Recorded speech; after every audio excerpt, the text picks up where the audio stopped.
Welcome to The Hidden Load, the podcast where we uncover the unseen weight carried by the educators and leaders in medicine and explore how to lighten it. I am Dr. Santina or Tina Wheat. I am a family physician, an educator, a leader, and a coach. Each week, we will dig into the challenges that often go unspoken, from burnout and boundaries to purpose and identity to figuring out sustainability, and share practical tools to help you move from chaos to calm and from burnout to balance. Because the hidden load does not have to be yours to carry alone, and in fact, shouldn't be. Let's get started. Welcome to this bonus episode, Quitting Day and Getting Back on Track in Leadership. I am your host, Dr. Santina or Tina Wheat. I'm a family physician, an educator, and a career and life coach who is helping healthcare professionals and leaders move from burnout to balance and lead in a way that actually aligns with their values. And today, we are talking about Quitting Day. Quitting Day is that moment in early January when the resolutions we hoped would transform our year quietly but surely disappear. Today, I want to reframe something for you. Quitting Day is not proof that you can't change. Quitting Day really is a checkpoint. It's a moment to reflect, a moment to reset, and a moment to realign. And for those of us who are leaders and educators in healthcare, this conversation really matters. Because the way that you handle goals, the way that you handle setbacks, and the way that you handle growth, well, it directly impacts the people that you teach, the people that you lead, and the cultures that you are shaping. So let's talk about what Quitting Day really is, why it hits healthcare professionals harder, and how you can get back on track, especially without shame, burnout, or another layer of pressure. Okay, let's start with what Quitting Day actually is. So Quitting Day is that moment, technically the second Friday of the year, which this year happens to be January 9th, when most people abandon their New Year's resolutions. Not just those of us in medicine, but everyone. But here is what I want you to hear. It's not because most people don't care, and it's not because most people don't think that their resolutions are important. It's really because the goals that we set weren't designed for real life. They weren't designed for us to be successful. And in healthcare, well, real life is already a lot. We start the year already tired, especially after we have worked through the holidays, carried the emotional load of our patients and our learners as they struggle through the holidays. And then we hit January, often with no recovery time at all. But somehow we show up with more responsibilities and we're asking ourselves to do more. So when we quit, when that streak of going to the gym stops, or the journaling that we promise to do every day ends, or that new leadership practice falls apart, well, it's not actually a failure of discipline, because those of us in medicine, we know discipline. So I want to share one of my Quitting Day stories. One year, I set a goal to have protected reflection time every morning. Everyone said that this was the right thing to do. So, in honesty, it lasted less than a week before call responsibilities, managing my family, and just regular patient care crushed the plan. Not because I didn't care or think that it was a good idea, but because January had already taken every ounce of energy that I had. Now, it wasn't that I was weak. It was that I had so much already going on. And that's important. Quitting Day isn't about weakness. It is about bandwidth, and it's about context, and most importantly, it's about capacity. And none of that makes you a bad leader or educator or friend or parent. It makes you human. So I'm going to share 4 main reasons why resolutions fall apart, specifically for those of us who are healthcare educators and leaders. The first reason is that often when we're setting these goals, we're setting them from a place of exhaustion. You were already drained. You're trying to get out of that. But it's extremely hard to build sustainable habits from survival mode. A depleted brain, well, it just can't design long-term change. It is focused on just getting through that next task, that next clinical day, that next learner crisis. So the plans that we make are just unreasonable. The second reason is that we are setting goals based on a past version of ourselves. So maybe as you're thinking of your goals, you're thinking of yourself before you became that program director, or before you became a parent, or before you took on that new leadership responsibility, or before you changed clinics or were promoted, or when the system hadn't shifted beneath your feet yet. You are not the same you that you were 2 years ago. And that's a good thing. And so we have to remember that our goals shouldn't depend on that person from 2 years ago either. So often as I have moved up or been promoted or taken on more responsibilities, I had this idea that I could do everything exactly the same. Thinking like weekly protected exercise, working out at an hour a day. That wasn't necessarily sustainable. So as I changed, I had to shift my goals to something that was more manageable within my personal context and capacity. Okay, reason number 3, healthcare culture encourages fix everything at once type thinking. Be excellent and never show weakness. Improve constantly. And how could we forget? Do more with less. Other leaders are doing this. Why aren't you? And so with all of that in mind, we create resolution packages, not goals. And then we get defeated when we can't achieve that entire thing. We feel defeated when they collapse. Okay.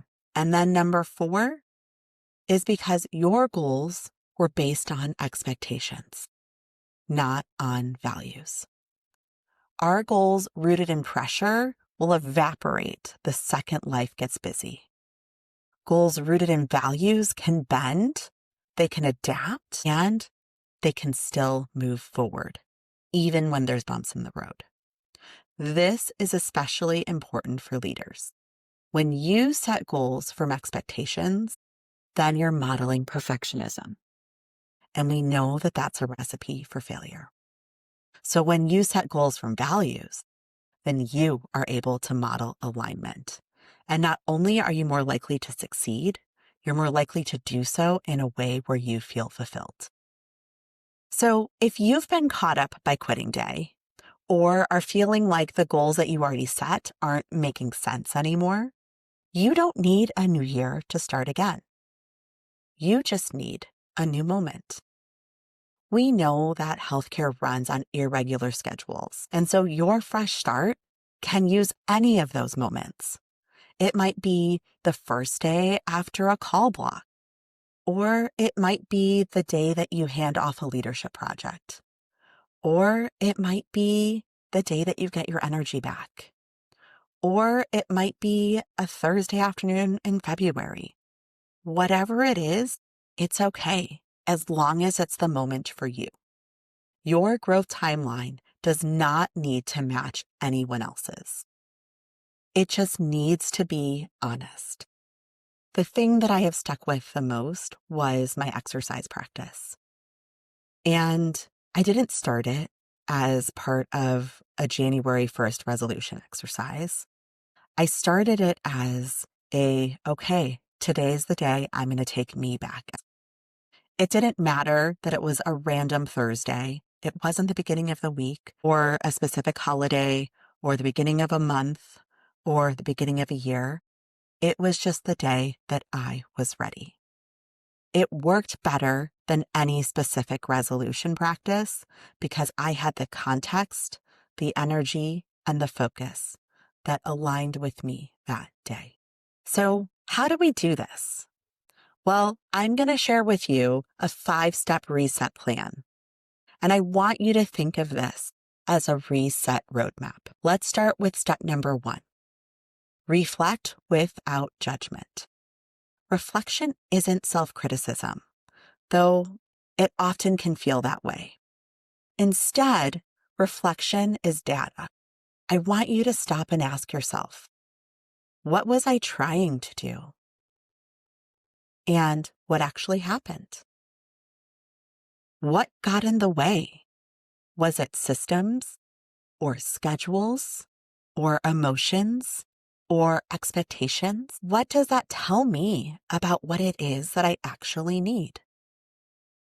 Leaders who reflect out loud are able to teach their teams to do the same without shame. There are times in the year when I get overly busy. Sometimes it's when I have lots of conferences. Sometimes it's when everybody else is on vacation. Sometimes it's just when things are shifting in our home life as my children have more vacation and are around more often. And so whenever one of those times happen, I pause and I reflect and I look at what my barrier is.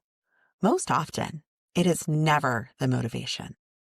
Most often, it's the workload and the lack of protected time to allow me to think, to work, and to refresh myself. Whenever I do this, that clarity helps me readjust my expectations and think through what can I actually accomplish at that time. Okay, step number 2 is to reconnect to your values. I think this is so important for so many different reasons. And the way that you can do this is to ask yourself, what value is this goal tied to?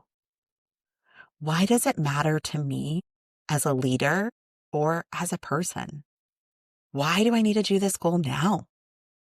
Is it aligned with the season that I'm personally or professionally in? When we have goals that aren't tied to our values, they are never going to survive a busy clinic week. Moving on to step number 3.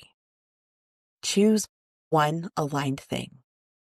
Just one. Not 5, not 10, just one. And ask yourself, which one goal would make the biggest difference for me in my well-being, in my leadership, or my teaching, whichever the one that you think you need right then. So, for example, in the past, I have focused on spending protected time to just read things that were enjoyable. And what this did was it shifted my energy. And when I shifted my energy, I was able to find more joy. And I was a more pleasant leader. And then step number 4, make it stupidly simple. And that just sort of sounds silly, but it's really important. You want to make sure that this goal is inevitable. And to do that, it has to be simple. When you make small habits, they bypass resistance.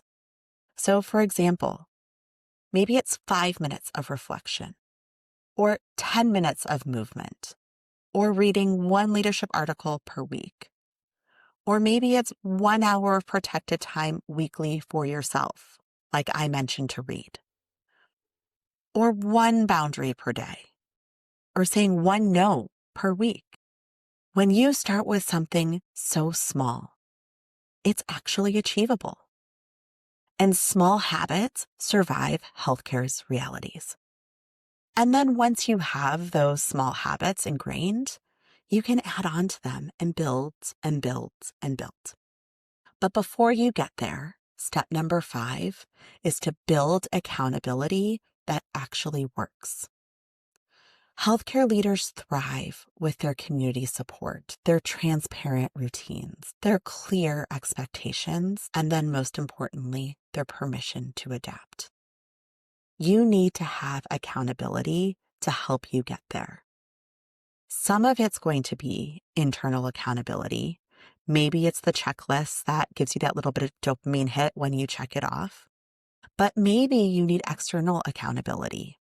That might be coaching or leadership cohorts or peer mentorship or monthly resets that help you make your growth inevitable. One of the biggest things that helped me on my path to incorporating exercise on a very consistent basis was joining an accountability group. That group allowed me to have a plan for what I was going to do every single week. There was a game as part of it, and so I was motivated to help my team stay on top and to not let them down. And that accountability kept me on track even when competing priorities threatened my goals. I'm still in this group 3 years later, always waiting for that next round to start, making sure that I stay on top of things. Without that group, I'm not sure that I would have stayed on track of my fitness routine. And now, without that routine, I feel off. And so it's become a habit. So let's talk about how you talk about this with your team. Now, your culture is shaped by what you normalize. And so it's okay to tell your team, everyone loses momentum. It's totally normal. And also, goals are allowed to evolve. Adaptation is not failure. And when we make small, sustainable steps, they matter so much more than those big January declarations. As an educator, it could be that you allow your resident or your student to reset their goal mid-rotation, allowing them to be more confident and engaged in their work. Or it could be that you stop and say, hey, what's getting in the way of this working? Can I help you shift it so that it makes more sense for you and that it becomes more inevitable? As you do this more and more often, your learners and your teams will learn that this is what they can do to help them reach their own goals. So now, if you are listening today and thinking, I already fell off, I already quit, I'm already behind, I want you to remember this. You are not behind. You're just beginning again. It is just time to think about, how do I reset my goal in such a way that I'm going to make it inevitable? Can I use this roadmap that was just laid out to help me get there? Quitting day is not the end of your goals.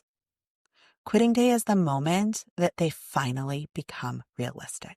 And so as you're listening to this, if you realize that maybe you need support in some of these steps, whether it's alignment or boundaries or leadership development or sustainable growth, then I hope you'll check the show notes for my website and check out the different coaching options and workshops that I have and resources that I have to design to help healthcare leaders reset without shame or burnout. And if you're catching this before quitting day, then I actually have a special going on, and that information is in my show notes too. But if you're catching this after quitting day, then still reach out because maybe there's a new special going on and I'm happy to chat. I want to thank you for showing up today. Thank you for showing up for yourself, for your learners, for your teams, and for the patients who benefit from the ways that you lead. Let's make the rest of this year aligned, intentional, and grounded in who you are becoming. Thanks for joining me on The Hidden Load. Tag me on Instagram at Dr. Tina Wheat or email me at santina@santinawheat.com with your takeaways and ideas. Don't forget to subscribe, and until next time, let's lighten your hidden load.